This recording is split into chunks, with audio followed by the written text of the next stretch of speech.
تعظم شعائر الله فإنها من تقوى القلوب. صدق الله العظيم. وقال الله تعالى في شان حبيبه الكريم: إن الله وملائكته يصلون على النبي يا أيها الذين آمنوا صلوا عليه وسلموا تسليما. اللهم صل على سيدنا ومولانا محمد وعلى آله وأصحابه وبارك وسلم. مولاي صل وسلم دائما أبدا على حبيبك خير الخلق كلهم. هو الحبيب الذي ترجى شفاعته لكل هول من الأحوال مقتحم. يا رب بالمصطفى بلغ مقاصدنا واغفر لنا ما بدا يا واسع الكرم. ثم الرضا عن أبي بكر وعن عمر وعن علي وعن عثمان ذي الكرم. يا صاحب الجمال ويا سيد البشر من وجهك المنير لقد نور القمر. لا يمكن الثناء كما كان حقه بعد از خدا بزرگ تو ہی قصہ مختصر. سبحان ربك رب العزة عما يصفون وسلام على المرسلين والحمد لله رب العالمين. حمد و صلات کے بعد ہم اللہ تعالیٰ کا یہ شکر ادا کرتے ہیں کہ اس مالک پروردگار نے مجھے اور آپ کو جمعۃ المبارک کا یہ خاص دن عطا کیا ہے. اللہ تبارک و تعالیٰ اس دن کی ڈھیر و ڈھیر برکتیں ہم سب کو عطا فرمائے. نبی مکرم رسول محتشم صلی اللہ تعالیٰ علیہ وسلم پر درود پاک پڑھنے کی بے شمار فضائل و برکات حدیث پاک میں آتے ہیں. آقائے دو جہاں سرور کون و مکان صلی اللہ تعالیٰ علیہ وآلہ وسلم نے ارشاد فرمایا کہ جو بندہ مجھ پر ایک مرتبہ درود پاک پڑھتا ہے تو اللہ تعالیٰ اس پر 10 رحمتیں نازل فرماتا ہے، اور جو مجھ پر 10 مرتبہ درود پاک پڑھتا ہے تو اللہ تعالیٰ اس پر 100 رحمتیں نازل فرماتا ہے، اور جو بندہ مجھ پر 100 مرتبہ درود پاک پڑھتا ہے تو اللہ تعالیٰ اس شخص کی دونوں آنکھوں کے درمیان یہ لکھ دیتا ہے کہ یہ بندہ نفاق اور جہنم کی آگ سے آزاد کر دیا گیا ہے. صلو علی الحبیب صلی اللہ تعالی علی محمد وعلی آلہ صلی اللہ تعالی علیہ وسلم. صلاۃ و سلام علیک یا سیدی یا رسول اللہ. روزمرہ کی زندگی میں ہمارے بہت سارے معاملات ہوتے ہیں جو ہم ادا کر رہے ہوتے ہیں. وہیں آپ کو اور مجھے یہ کوشش بھی کرنی چاہیے کہ کچھ وقت نکال کے اللہ اس کے رسول کا ذکر بھی کریں، تاکہ اللہ تعالیٰ اس ذکر کی برکتیں ہمیں دونوں جہاں میں نصیب فرمائے. گزشتہ جمعہ ہم نے حضرت ابراہیم علیٰ نبینا علیہ الصلاۃ والتسلیم کے حوالے سے آپ کی سیرت کی کچھ جھلکیاں، آپ کی سیرت کے کچھ واقعات میں نے آپ کے سامنے بیان کیے تھے. مزید انہی سے متعلق کچھ باتیں اور عرض کرنا چاہوں گا کہ حضرت ابراہیم علیٰ نبینا علیہ الصلاۃ والسلام نبی مکرم رسول المحتشم صلی اللہ علیہ وسلم کے بعد اللہ تعالیٰ کے سب سے افضل ترین نبی ہیں. حضور صلی اللہ علیہ وسلم کے بعد اللہ تعالیٰ نے حضرت ابراہیم کو بڑی فضیلتوں سے اور بڑے مقام و مرتبے سے نوازا ہے. حضرت ابراہیم علیہ الصلاۃ والسلام کو ابو الانبیاء بھی کہا جاتا ہے، یعنی آپ نبیوں کے باپ ہیں. کم و بیش 4000 سے زیادہ انبیاء حضرت ابراہیم علیہ الصلاۃ والسلام کی اولاد میں پیدا کیے گئے. خود نبی مکرم رسول محتشم صلی اللہ تعالی علیہ وسلم بھی حضرت ابراہیم علیہ الصلاۃ والسلام کی ہی آل سے پیدا کیے گئے. قرآن مبین میں اللہ تعالیٰ نے آپ کے ذکر پاک کو بڑی ہی خوبصورت انداز میں، نہایت دل فریب انداز میں بیان کیا ہے. اللہ تعالیٰ نے قرآن مبین میں حضرت ابراہیم علیہ الصلاۃ والسلام کو اپنا خلیل فرمایا، واتخذ ابراہیم خلیلا، واتخذ اللہ ابراہیم خلیلا، کہ اللہ نے حضرت ابراہیم علیہ السلام کو اپنا دوست بنا لیا۔ اللہ تعالیٰ نے حضرت ابراہیم پر سلام بھی بھیجا، اور اللہ تعالیٰ نے حضرت ابراہیم علیہ السلام کے واقعات اور آپ کی سیرت کو یاد کرنے کا حکم بھی ارشاد فرمایا، کیونکہ آپ اللہ تعالیٰ کے بڑے ہی برگزیدہ بندے تھے۔ جہاں حضرت ابراہیم علیہ السلام کا تذکرہ آتا ہے تو وہاں چند لوگوں کا ذکر آپ کے ساتھ جڑ جاتا ہے، جیسے حضرت ہاجرہ آپ کی زوجہ، حضرت سارہ آپ کی زوجہ، یہ دونوں ذکر بھی آپ کے ساتھ جڑے ہوئے ہیں، قرآن ان کی طرف بھی اشارہ کرتا ہے۔ حضرت اسحاق علی نبی کے نبی علیہ السلام آپ کے دوسرے شہزادے، ان کا ذکر بھی آپ کے ساتھ جڑا ہوا ہے، قرآن ان کا بھی ذکر کرتا ہے۔ حضرت اسماعیل علی نبی کے نبی علیہ السلام، ان کا ذکر بھی آپ سے جڑا ہے، قرآن ان کا بھی ذکر کرتا ہے۔ پھر حضرت اسحاق علیہ السلام کی بیٹی حضرت یعقوب علی نبی علیہ السلام، پھر ان کے شہزادے حضرت یوسف علی نبی علیہ السلام، پھر بعد حضرت موسیٰ، پھر حضرت عیسیٰ تک جا چلتی ہے۔ تو یہ سارا ذکر جو اللہ تعالیٰ نے قرآن مبین میں کیا ہے، یہ کہیں نہ کہیں جا کے حضرت ابراہیم سے ہی جڑ جاتا ہے۔ اس لیے کہتے ہیں کہ اللہ تعالیٰ نے نبی مکرم صلی اللہ علیہ وسلم کے بعد سب سے افضل ترین مقام و مرتبہ حضرت ابراہیم کو عطا کیا ہے۔ آپ نے خدا کی معرفت، عجائبات خدا کو دیکھ کر تسلیم کی تھی۔ اب کہتے ہیں کہ جب حضرت ابراہیم کی ولادت ہوئی تھی، اس وقت کے جو بادشاہ تھا، نمرود جو تھا، اس کو لوگوں نے کہا تھا، وہاں کے کاہنوں نے، کہ تیری بادشاہت کو ایک نوجوان آ کے ختم کرے گا۔ تو اس نے حضرت ابراہیم علیہ السلام کی پیدائش کے وقت جتنے بھی لڑکے پیدا ہوئے تھے، سارے کے سارے لڑکوں کو مروا دیا تھا۔ 10,000 سے زیادہ ایسے تھے بچے کہ جو نومولود تھے، وہ مار دیے گئے تھے، لیکن آپ کی والدہ نے آپ کو غار میں چھوڑ دیا تھا۔ 13 سال کی عمر تک یا 14 سال کی عمر تک یا 17 سال، یہ 3 عمریں آتی ہیں، اور آپ نے غار میں ہی گزاری تھیں۔ آپ کی والدہ جاتی، وہاں جا کے آپ کو دودھ پلاتی، اس کے بعد پھر آ کے اپنے گھر پہ آ جاتی، یوں غار میں آپ پلے۔ وہیں غار میں رہتے رہتے ہی آپ عجائبات قدرت کو دیکھا کرتے تھے، چاند کا چمکنا رات کی تاریخ میں، سورج کا چمکنا نکلنا، تاروں کا چمکنا، ہواؤں کو چلنا۔ تو یوں حضرت ابراہیم علیہ السلام کے دل میں یہ بات آ جایا کرتی تھی کہ خدا کون ہے، پروردگار کون ہے۔ ایک مرتبہ آپ نے چاند کو کہا کہ شاید یہ میرا پروردگار ہے، لیکن جب سورج کی روشنی میں چاند کی روشنی ختم ہو گئی تو آپ نے کہا نہیں، یہ میرا پروردگار نہیں ہو سکتا، کیونکہ پروردگار طاقتوں کا مالک ہوتا ہے، وہ محتاج نہیں ہوتا، جبکہ چاند محتاج ہے، نکلا اور غروب ہو گیا، اور خدا کی طاقت کو، قدرت کو زوال نہیں ہوتا۔ آپ نے سورج کو دیکھا، سورج کو خدا مانا، پھر کہا کہ جب وہ ڈوب گیا تو کہا اب یہ بھی خدا نہیں ہو سکتا۔ ستاروں کو خدا مانا، لیکن جب وہ رات کی تاریکی میں دمکنے لگے تو کہا شاید یہ ہمارے خدا ہیں، لیکن دن کی روشنی میں وہ بھی بجھ گئے تو کہا یہ بھی خدا نہیں۔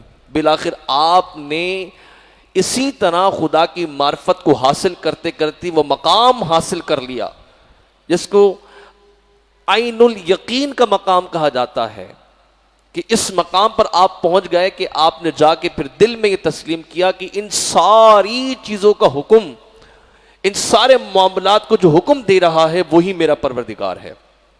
جو چاند کو حکم دیتا ہے نکل جا، وہ نکلتا ہے، چمکنا شروع ہو جاتا ہے۔ وہ سورج کو حکم دیتا ہے کہ نکل جا، سورج نکلتا ہے، پھر حکم دیتا ہے غروب ہو جا، غروب ہو جاتا ہے۔ اب یہ جو ان چیزوں کو حکم دینے والا ہے وہ میرا پروردگار ہے۔ یوں حضرت ابراہیم علیہ السلام نے اللہ کی معرفت حاصل کی تھی، اور اس سے ہمیں اور آپ کو پتہ لگتا ہے کہ ہمیں بھی عجائبات قدرت کو دیکھ کر اللہ کے قریب ہونا چاہیے۔ نبی پاک صلی اللہ علیہ وسلم نے فرمایا کہ اللہ کی ذات میں غور و فکر نہیں کرو، اس کی بنائی ہوئی تخلیقات میں غور و فکر کرو۔ دیکھو کہ اس کائنات کے اندر اللہ نے عجائبات قدرت کو کیسا ظاہر کیا ہے۔ یہ دیکھو تم، جب تم اس چیز کو دیکھو گے کہ تم اللہ کے قریب ہوتے چلے جاؤ گے، اس کی معرفت تمہیں ملتی جائے گی۔ قرآن مبین میں اللہ فرماتے ہیں افلا ینظرون الی الابل کیف خلقت، کہاں ہیں وہ لوگ جو اس بات کا دعویٰ کرتے ہیں کہ خدا کا وجود ہی نہیں ہے، جو کہتے ہیں کہ خدا نام کی کوئی شے نہیں، کوئی ذات نہیں، نعوذ باللہ۔ اللہ تعالیٰ ان کو کہہ رہا ہے اگر تم یہ کہتے ہو کہ خدا نام کی کوئی شے نہیں، کوئی ذات نہیں، کوئی وجود نہیں، تو پھر دیکھو افلا ینظرون الی الابل کیف خلقت، دیکھو تم اونٹ کو کہ اللہ نے اونٹ کو کیسا پیدا کیا ہے، وَإِلَى السَّمَاءِ كَيْفَ رُفِعَتْ، ذرا اپنے سروں پر ٹھہرے ہوئے آسمان کو تو دیکھو کہ اللہ نے بنا سہارے کے اس کو کیسے ٹھہرایا ہوا ہے۔ ان لوگوں کو اللہ تعالیٰ کھلا چیلنج دے رہا ہے جو کہتے ہیں کہ خدا کی ذات نہیں ہے، کوئی خدا نہیں۔ آج بھی پڑھے لکھے اس معاشرے کے اندر ایسی باتیں کہی جاتی ہیں، آپ کے اسکول، کالج، یونیورسٹیز میں ایسے ذہنوں کے لوگ پائے جاتے ہیں کہ جو اپنے آپ کو کہتے ہیں کہ ہمارا کوئی مذہب نہیں، اور جب کہتے ہیں کہ کوئی مذہب ہی نہیں تو کہتے ہیں کوئی خدا بھی نہیں۔ ایسے بھی لوگ ہیں جس کو آپ پرانے زمانے میں اس کو دہریے بولتے تھے، آج کی جدید زبان میں اس کو ملحد بولتے ہیں، اور انگلش میں اس کو ایتھیسٹ بولتے ہیں۔ یہ لوگ یہی دعوے کرتے ہیں کہ کوئی خدا نہیں ہے، کوئی جنت نہیں ہے، کوئی دوزخ نہیں ہے۔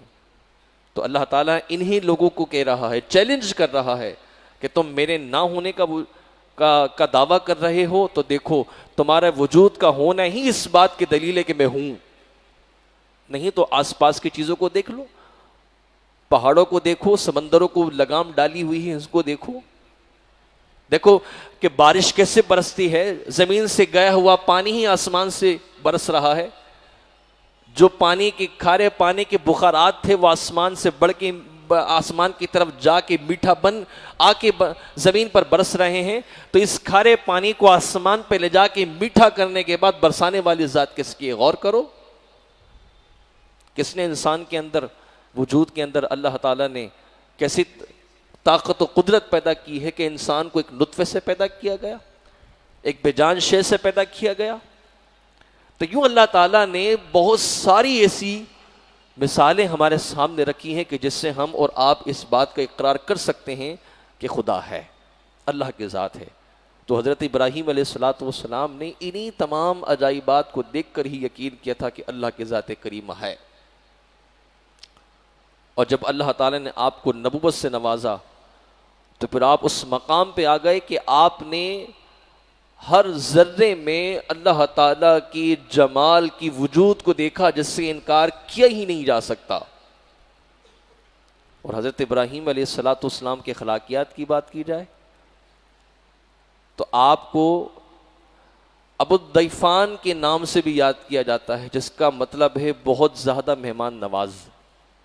مہمان نوازی ہی آپ سے ہی چلی تھی، آپ کے ہاتھ پہ کچھ ہوتا تھا کھانے کے لیے تو جب تک کسی کو بلا دیا اپنے پاس نہیں بلاتے تو اس وقت تک کھاتے بھی نہیں تھے، کسی نہ کسی کو ساتھ بٹا کے کھلاتے تھے۔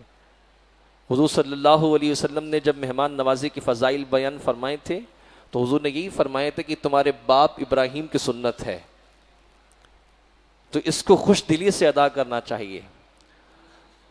آپ سے ہی جڑے ہوئے ایسے واقعات اور حالات ہیں جن کو اللہ تعالیٰ نے دین کا حصہ بنایا ہے، حضرت ابراہیم سے جڑے ہوئے واقعات، اور آپ کی اداؤں کو اور آپ کے گھرانے کی اداؤں کو اللہ نے اتنا پسند کیا کہ قرآن میں اللہ نے خوبصورت الفاظ میں یاد کیا۔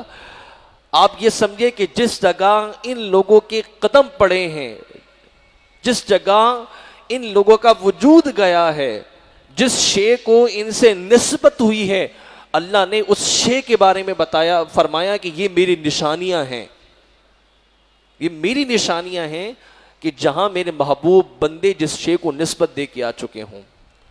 قرآن مبین میں اللہ فرماتا ہے ان الصفا والمروہ من شعائر اللہ، کہ صفا اور مروہ کیا ہیں؟ اللہ کی نشانیاں ہیں۔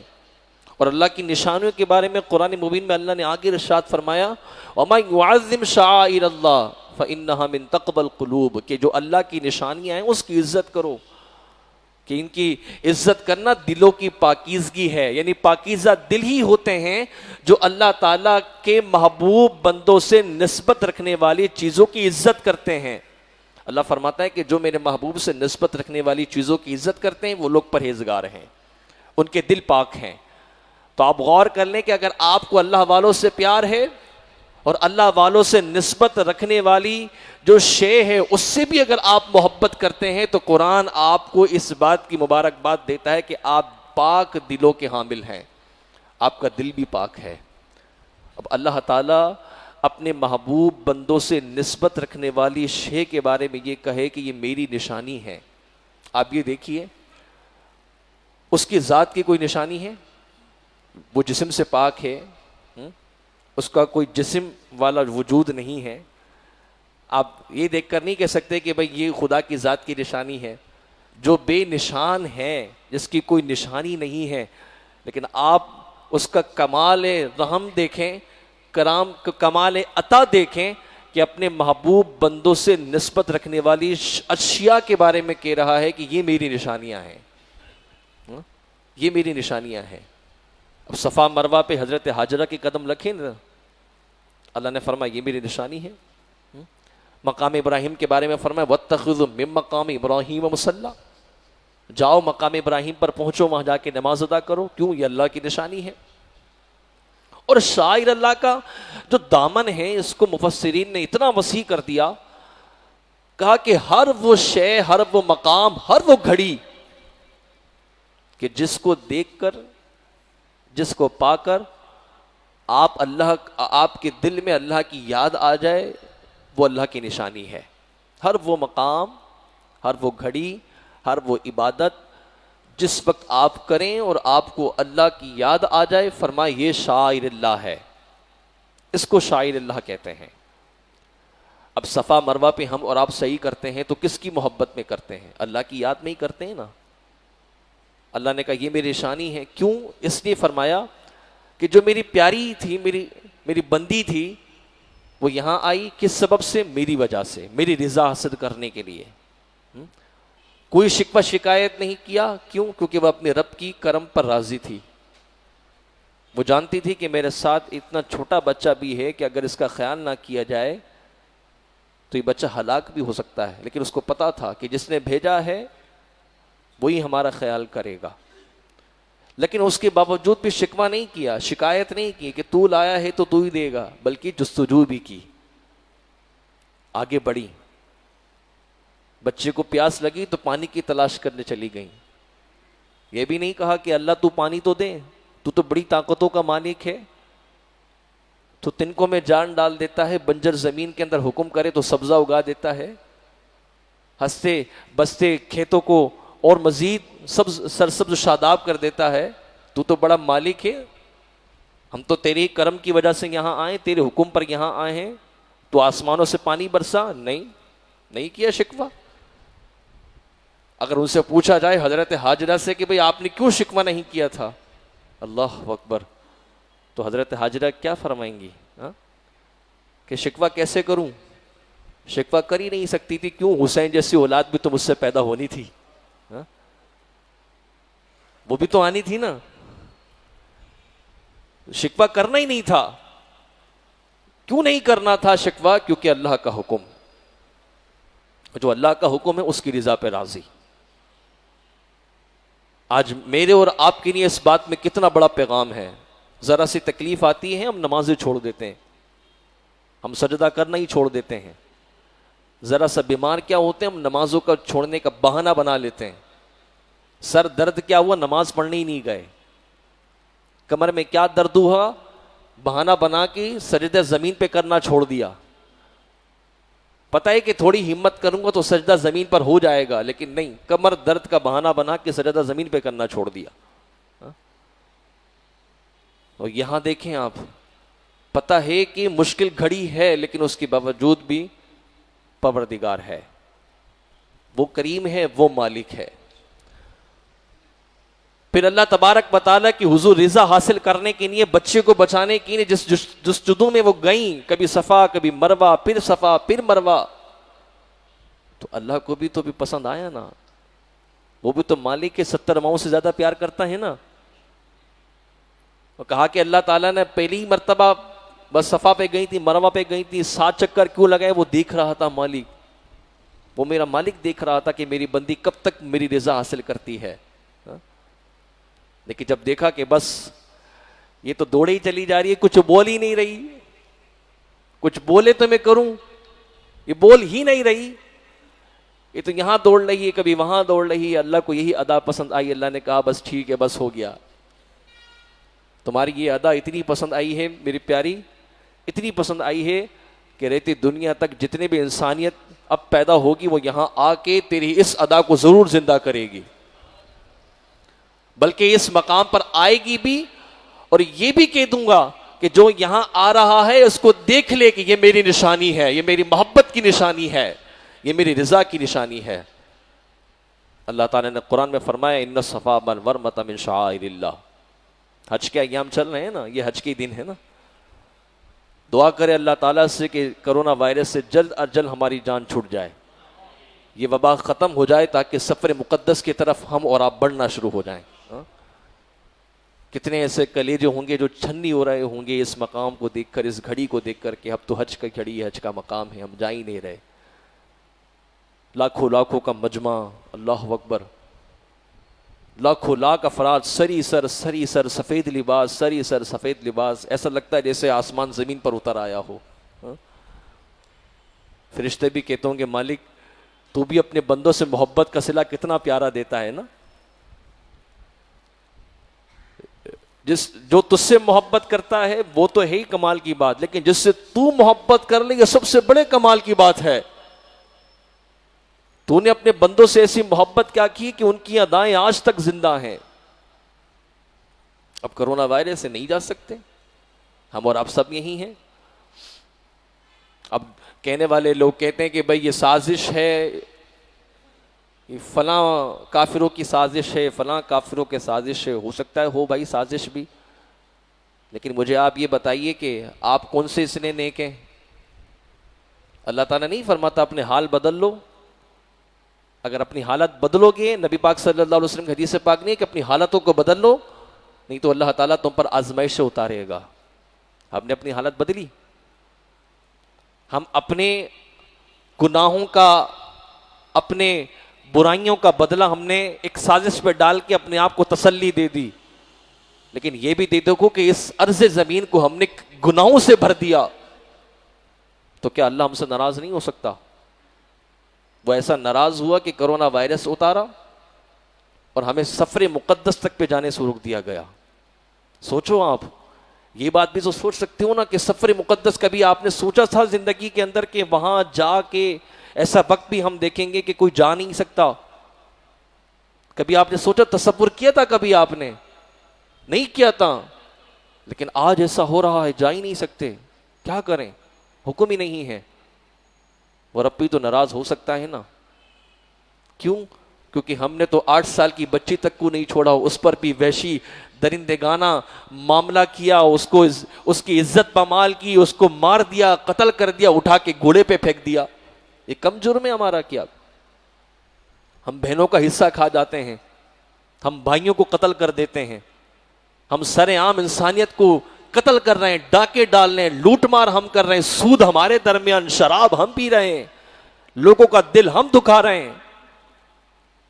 برما کے مسلمانوں کا جو ظلم و ستم توڑا ہوا ہے, جو شام کے مسلمان بچوں پر ظلم و ستم توڑا ہوا ہے, ہم لوگوں نے ان کے لیے کیا کیا؟ کوئی کردار پیش کیا؟ فلسطین کے مسلمانوں پر جو جارحانہ قتل عام کیا جا رہا ہے اس کے لیے ہم نے اور آپ نے کوئی کردار پیش کیا؟ جبکہ رسول اللہ صلی اللہ علیہ وسلم فرما کے گئے تھے کہ مومن کا بھائی ہے, ایک کو تکلیف ہوتی ہے دوسرے کو بھی تکلیف محسوس ہونا چاہیے, یہ جسم کے مانند ہے. ہم نے وہ درد محسوس کیا؟ ہم تو اپنی عیاشیوں میں لگے رہے. ہم نے اپنا ملک بچایا, اپنا پیسہ بچایا.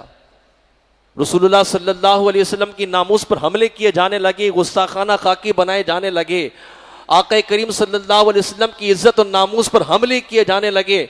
ہم نے کوئی کردار پیش کیا؟ اتنی ساری برائیاں ہمارے سامنے ہو رہی ہیں.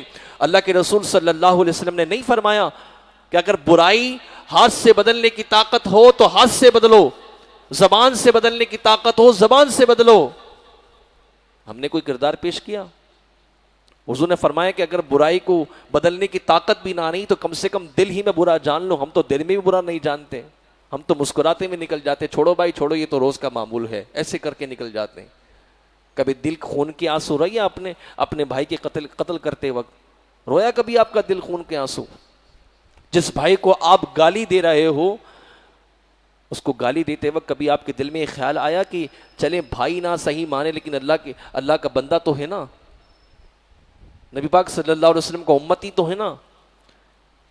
آج انسان ہی انسان پر اتنا ظلم کر رہا ہے کہ اللہ تعالیٰ نے کرونا وائرس بھیج کر انسانیت پر ایسا زوال ڈال دیا کہ ہماری دینی معاملات بھی رک گئے, ہماری دنیاوی معاملات بھی تباہی کی طرف جا رہے ہیں. توبہ کر لی جائے تو بہتر ہے. اپنے آپ کو دل کو تسلی نہ دو کہ یہودیوں کی سازش ہے تو فلانا کی سازش ہے تو فلانا کی سازش ہے. اس سازشوں کے کھاتے میں نہیں ڈالو, یہ قدرت ہے. ان بطش ربک لشدید, محبوب آپ کے رب کی پکڑ بڑی سخت ہے. تو کیا وہ پکڑ نہیں کر سکتا؟ ہے کسی انسان میں اتنی بڑی طاقت کہ اتنی بڑی انسانیت کو مار سکے؟ کروڑوں لوگ اس وبائی صورت میں ہلاک ہو گئے, پھر آپ کہہ رہے ہو کہ انسانی سازش ہے؟ یہ خدائی طاقت ہے. اس نے ایک جھلک دکھائی ہے ہمیں اور آپ کو یہ بتانے کی نہیں کہ دیکھو ابھی بھی وقت ہے, تمہاری سانسیں چل رہی ہیں, چاہتا تو تمہیں مار دیتا, لیکن تمہیں دوسروں کو مار کے دکھا رہا ہوں کہ دیکھو میری قدرت یہ ہے. ہنستے بستے کھلتے گھر اجڑ گئے, لوگ مر گئے, ابھی بھی وقت ہے, مان جاؤ. تو ہم نہیں جا سکتے؟ کبھی سوچا بھی نہیں تھا کہ ایسا ہوگا کہ ہم حج کی رونقیں نہیں دیکھ پائیں گے, لیکن آج وبائی صورت پھیلی ہوئی ہے. اللہ تعالیٰ اس سے ہمیں نجات بخشے تاکہ ہم وہاں جائیں, روئیں, گڑ گڑائیں, اپنے گناہوں کی معافی مانگیں, وہاں سے پھر مدینہ طیبہ جائیں جو طیبہ ہے, جو شفا نگر ہے, جس کے بارے میں بتا دیا گیا کہ محبوب شفا بھی یہیں سے ملتی ہے, مغفرت بھی یہیں سے ملتی ہے. ایک کاش کہ وہ سفر دوبارہ ہمارا شروع ہو جائے, پھر ہم حضور کے روزے پہ جا کے عرض کریں یا رسول اللہ حال پر رحم و کرم فرمائیے, امت کے حال پر رحم و کرم فرمائیں. لیکن بہرحال یہ دن حج کے چل رہے ہیں اور یہی وہ نسبت والے دن ہیں کہ لوگ سفروں پہ جانے کی تیاری کرتے تھے, لیکن آج کیا ہے, ہم بیٹھے ہوئے. اللہ تعالیٰ وہ رونق پھر عطا فرمائے کہ ہم وہاں جائیں اور اللہ کی نشانیوں کی زیارتیں کریں, اور ایسی زیارتیں کریں اور دعا کریں کہ اللہ تعالیٰ اپنے ان نیک بندوں کی توسط سے, ان کی نسبت سے اللہ ہمیں بھی اچھا کر دے. حدیث پاک میں نبی پاک صلی اللہ علیہ وسلم نے فرمایا نا, من کان للہ کان لہو, جو اللہ کا ہو جاتا ہے اللہ اس کا ہو جاتا ہے. یہ اللہ کی ہوئے, اللہ ان کا ہو گیا.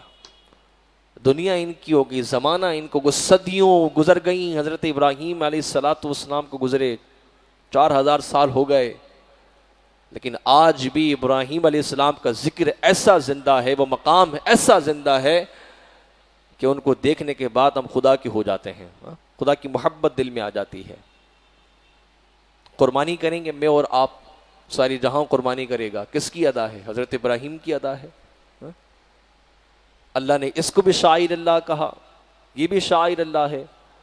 آپ منا جاتے ہیں, مزدلفہ جاتے ہیں, آپ شیطان کو پتھر مارتے ہیں, جمرات کرتے ہیں, طواف خانہ کعبہ کرتے ہیں, کیا ہے؟ شاعر اللہ ہے, اللہ کی نشانی ہے.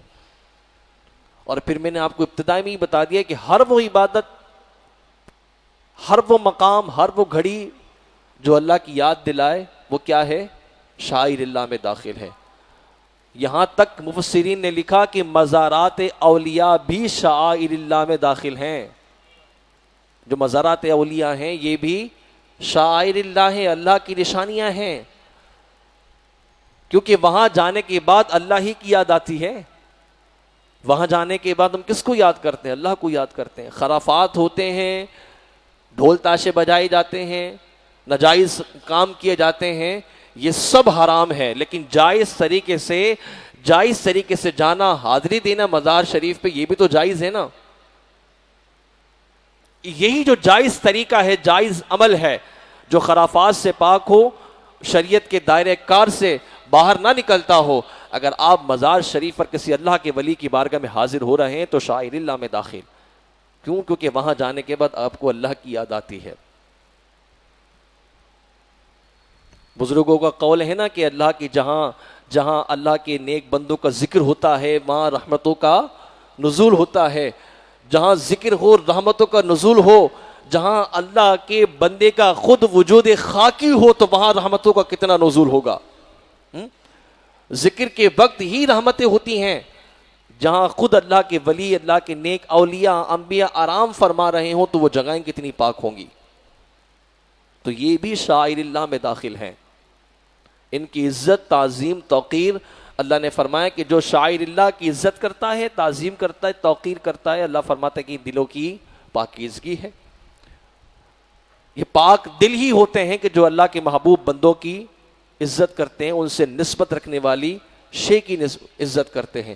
نبی پاک صلی اللہ علیہ وسلم نے حجۃ الوداع کے موقع پر جب حلق کروایا تھا تو آپ کے بال مبارک، جس کو آپ منہ مبارک شریف بولتے ہیں، تو وہ اصحاب کرام نے خود تقسیم فرما دیے تھے. حضرت ام سلمہ رضی اللہ تعالیٰ عنہ حضور کی زوجہ، اپنے پاس رکھا تھا وہ بال شریف. اور کرتی کیا تھی آپ؟ کوئی مریض آتا نا، کئی مریض ہے تو آپ حضور کی منہ مبارک شریف کو پانی میں ڈال کے گھولتی اور وہ پانی اس مریض کو پلا دیتی. آپ فرماتی کہ اس کی نسبت سے اللہ اس کو شفا عطا فرما دیتا. حضرت امیر معاویہ رضی اللہ تعالیٰ عنہ، آپ کے پاس حضور کے ناخن کے کچھ تراشے تھے. حضور صلی اللہ علیہ وسلم کی منہ مبارک شریف تھے. آپ نے وصیت کی تھی کہ جب میں قبر میں جانے لگوں تو میرے سینے پہ یہ دونوں چیزیں رکھ دینا. حضرت خالد بن ولید رضی اللہ تعالیٰ، کتنا مشہور صحابی ہے نا. آپ جو ٹوپی پہنا کرتے تھے اس کے اندر حضور صلی اللہ علیہ وسلم کی منہ مبارک شریف سلے ہوئے تھے. آپ فرماتے ہیں جب وہ سر پہ لگا لیا کرتا تھا تو بڑے سے بڑے دشمن کو مات دے دیا کرتا تھا. بڑی سی بڑی مشکل گھڑی کے اندر جنگی میدان میں حضور صلی اللہ علیہ وسلم سے نسبت رکھنے والی اس ٹوپی نے میری مدد فرمائی ہے.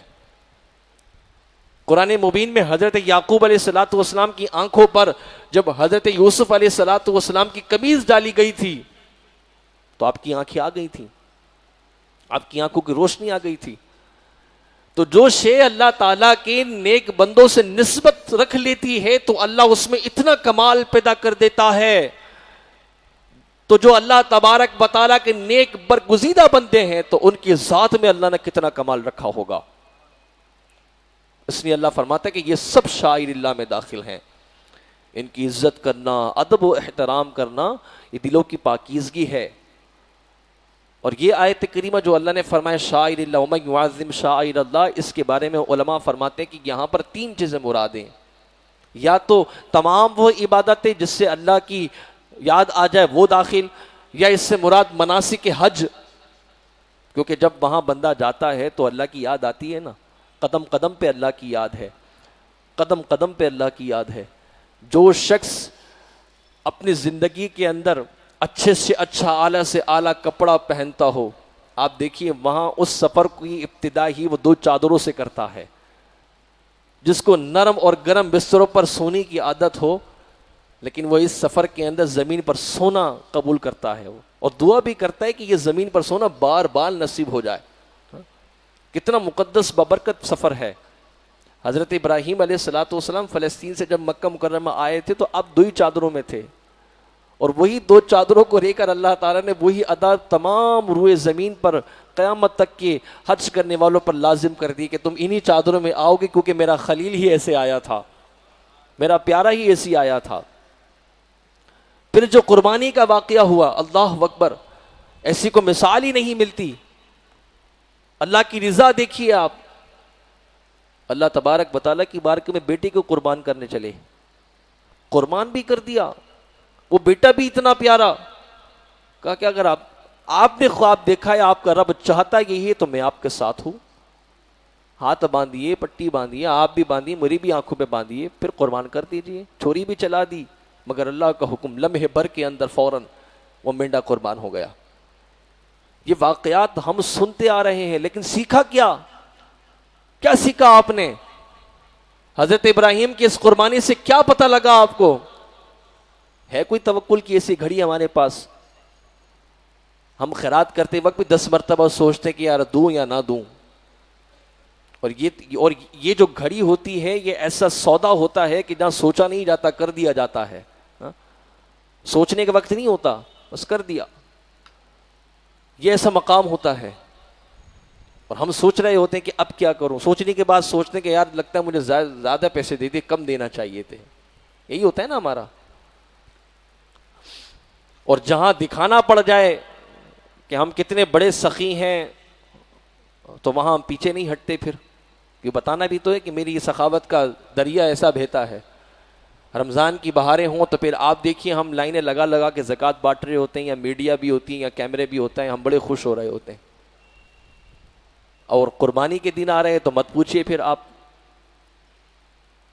اتنے حقوق ہم تلف کر دیتے ہیں لوگوں کے, اتنے حقوق تلف کر دیتے ہیں کہ پتہ نہیں کہ مرنے کے بعد اللہ تعالیٰ ان قربانی کا ثواب بھی دے گا یا نہیں دے گا.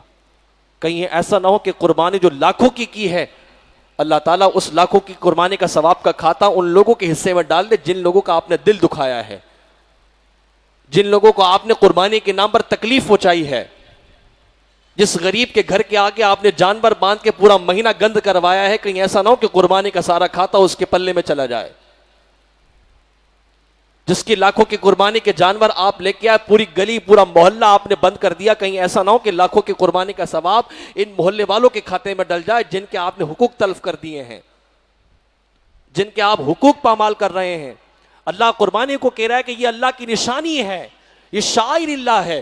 ہم نے قربانی کے جانور کو بے حیائی کا ذریعہ بنا دیا ہے. منڈیوں کے اندر ایک رونق لگی ہوتی ہے, کیٹ واک کروا رہے ہیں ہم جانوروں کو, عورتیں لے کے دکھا رہی ہیں, ہم عورتیں حائل کر رہے ہیں, ان کو خرید کے پیسے دے کے لے کے آ رہے ہیں کہ تم آؤ اس منڈی میں آ جاؤ, بے حیا ہو جاؤ, بے پردہ ہو جاؤ, میرے جانور کو لے کے ذرا 2-4 قدم چل لو, میں آپ کو اتنے پیسے دوں گا.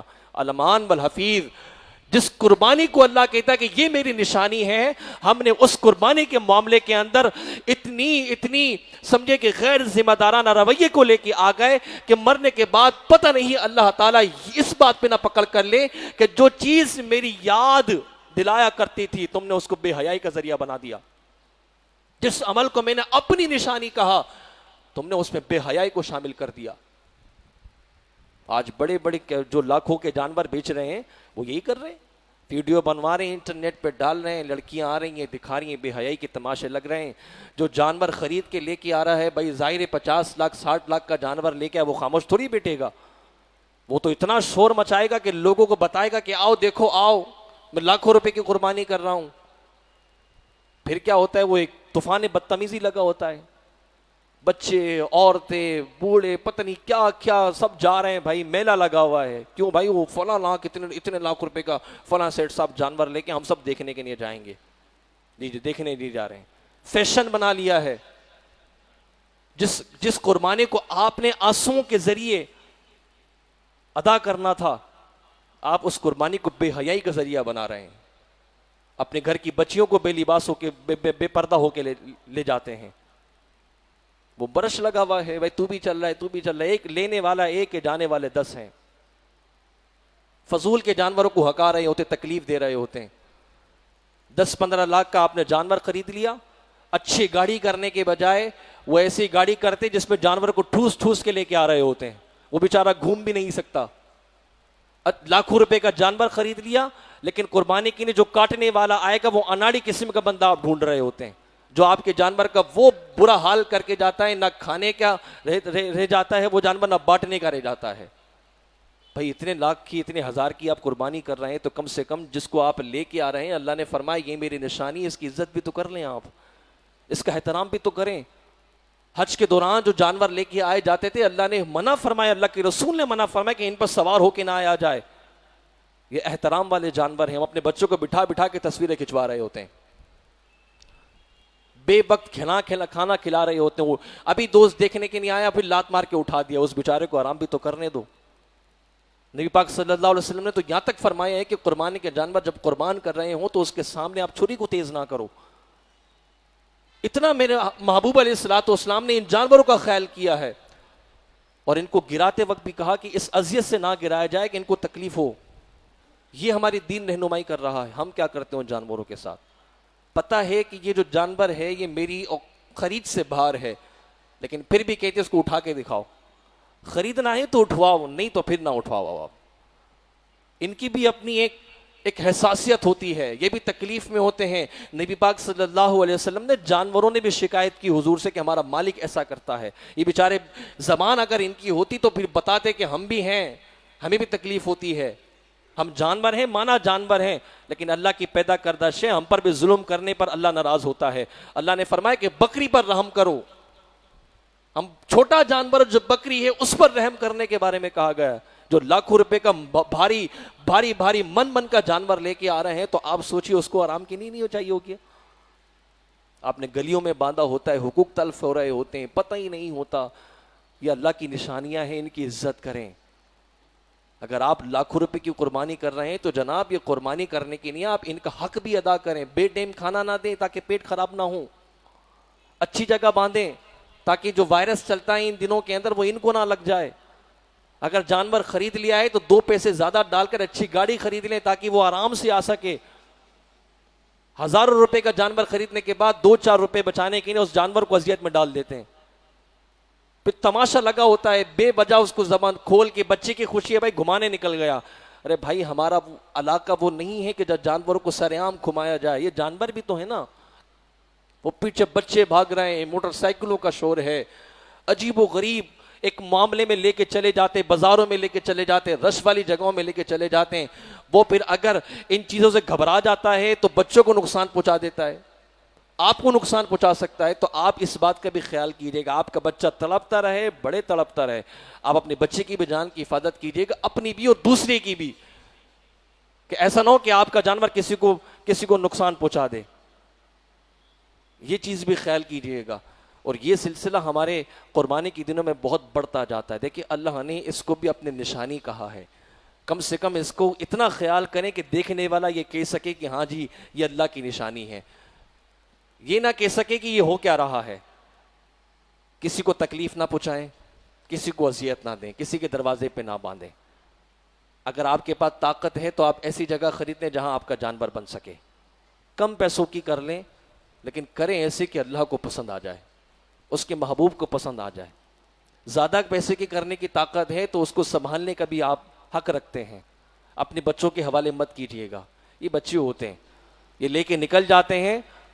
بیچارہ کسی غریب جس کے پاس دوائی خریدنے کے پیسے نہ ہو، اگر آپ کے جانور نے اس کو تکلیف پہنچا دی تو پھر اللہ کو کیا منہ دکھائیں گے آپ.